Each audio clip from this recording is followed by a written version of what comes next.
मुझे जिस प्रकार से राजनीतिक पूर्वाग्रह का शिकार बनाया जा रहा है, मैं केवल आपसे अनुरोध करने के लिए आया हूं, क्या मैं इस सदन का सदस्य हूं या नहीं हूं। मैं आदित्यनाथ योगी ईश्वर की शपथ लेता हूं कि मैं विधि द्वारा स्थापित भारत के संविधान के प्रति सच्ची श्रद्धा और निष्ठा रखूंगा।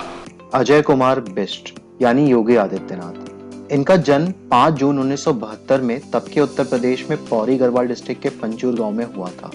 इनके पिता आनंद सिंह बिष्ट एक फॉरेस्ट रेंजर थे और माताजी सावित्री देवी एक गृहिणी थी। योगी आदित्यनाथ जी के 3 भाई और 3 बहन हैं, जिनके सबसे छोटे भाई शैलेंद्र मोहन गढ़वाल स्काउट्स यूनिट में सूबेदार हैं। एक बहन अपने और अपने परिवार की आजीविका चलाने के लिए चाय की दुकान चलाती हैं। योगी जी ने अपने 12वीं तक की शिक्षा ऋषिकेश में ही की। बाद में उन्होंने हेमवती नंदन बहुगुणा गढ़वाल यूनिवर्सिटी से बीएससी मैथ्स की डिग्री प्राप्त की है। योगी जी की भेंट महंत अवैधनाथ जी से 1990 में अयोध्या राम टेम्पल मूवमेंट के दौरान हुई थी और उनसे प्रभावित होकर 1993 में महज 21 साल की उम्र में अपने घर को छोड़कर सन्यासी बनने गोरखनाथ मठ चले आए थे। 1994 आते आते महंत अवैधनाथ जी ने योगी आदित्यनाथ को गोरखनाथ मठ का उत्तराधिकारी चुन लिया था। योगी आदित्यनाथ जी के नाम में जो नाथ है वो एक प्रथा है जिसको प्राप्त करना बहुत कठिन है। इस प्रथा में कान को बिना किसी डॉक्टर की मदद से छेदा जाता है और फिर 12 साल तक मिट्टी का कुंडल पहनकर रहना पड़ता है। कान को छेदते वक्त अगर आंसू आते हैं तो ऐसे लोग नाथ बनने के लिए अयोग्य घोषित हो जाते हैं। महंत अवैधनाथ जी, जो खुद गोरखपुर से 5 बार एमएलए और 2 बार एमपी रहे हैं, 1998 में राजनीति से संन्यास लेने और योगी आदित्यनाथ को उनका राजनीतिक उत्तराधिकारी बनाने की इच्छा प्रकट की।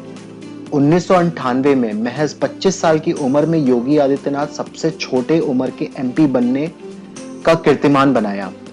योगी आदित्यनाथ 1998, 1999, 2004, 2009, 2014 में गोरखपुर से एमपी बने और इसके बावजूद कि लखनऊ में एसपी या बीएसपी की सरकार रही। योगी आदित्यनाथ जी ने 2002 में हिंदू युवा वाहिनी की स्थापना की, जो बाद में उनकी राजनीतिक और सामाजिक पहचान को बढ़ाने में उत्कृष्ट भूमिका निभाई।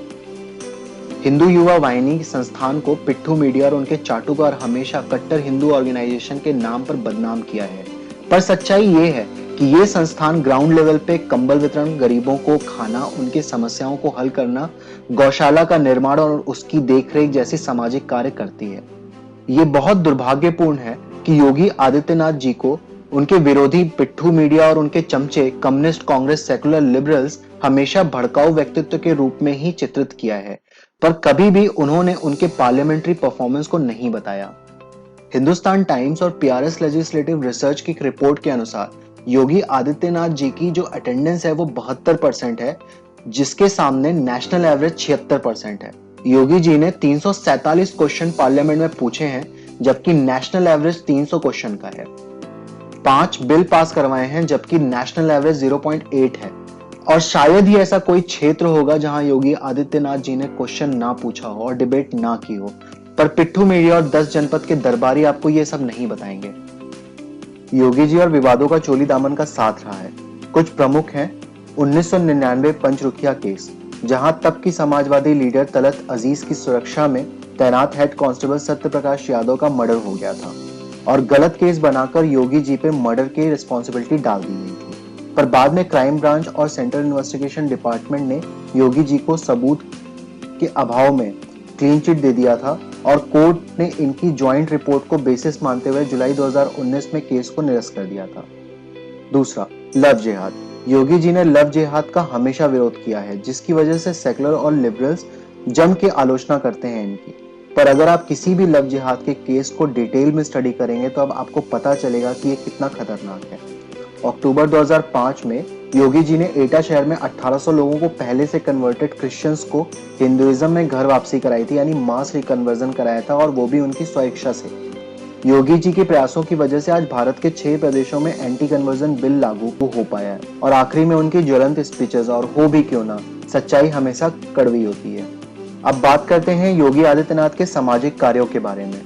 योगी जी सामाजिक और आर्थिक रूप से पिछड़े वर्ग के बच्चों के लिए एक मुफ्त में हॉस्टल का संचालन करते हैं।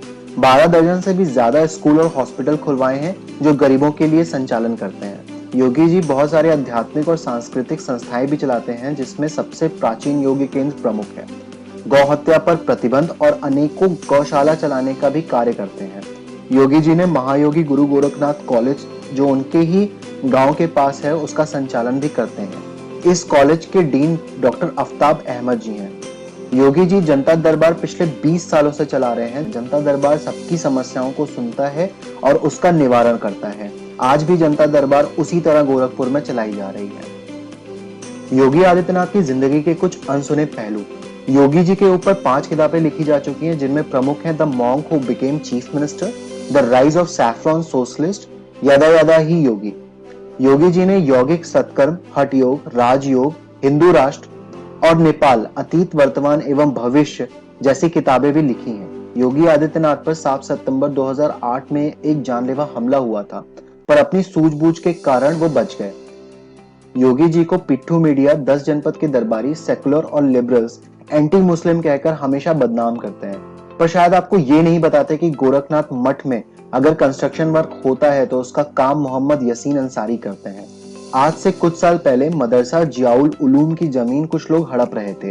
तब योगी जी ने पुलिस प्रशासन पे तुरंत आदेश दिया और जमीन की सुरक्षा करने का आश्वासन दिया। योगी जी ने 100 दिन के अंदर ही अंदर चीफ मिनिस्टर बनने के बाद बहुत ही महत्वपूर्ण डिसीजंस लिए थे, जिसमें punctuality, cleanliness of office space के लिए स्ट्रिक्ट गाइडलाइंस बनाई, इलीगल स्लॉटर हाउस पर बैन लगाया, एंटी रोमियो स्क्वाड बनाया, किसानों का कर्ज माफ किया, गन्ना व्यापारियों का सालों रुका पेमेंट क्लियर करवाया, पावर फॉर ऑल की योजना आरंभ करी, करप्शन केसेस पर इन्वेस्टिगेशन शुरू करवाई। पहले अपराधियों के अगेंस्ट में एफआईआर लॉन्च नहीं होती थी, बाद में इसको 100% लॉन्च करना शुरू करवाया और इस तरह के बैक टू बैक डिसीजन लेके ये बता दिया था कि उत्तर प्रदेश पे लगा बीमारू प्रदेश का टैग अब खत्म होने वाला है। दोस्तों, अगर आपको मेरा काम पसंद आता है तो मेरी वीडियो को जरूर लाइक करें और मेरे चैनल को सब्सक्राइब करें और उस बेल को जरूर दबाएं ताकि आपको मेरी आने वाली हर वीडियो के नोटिफिकेशन मिलती रहे। धन्यवाद। जय हिंद।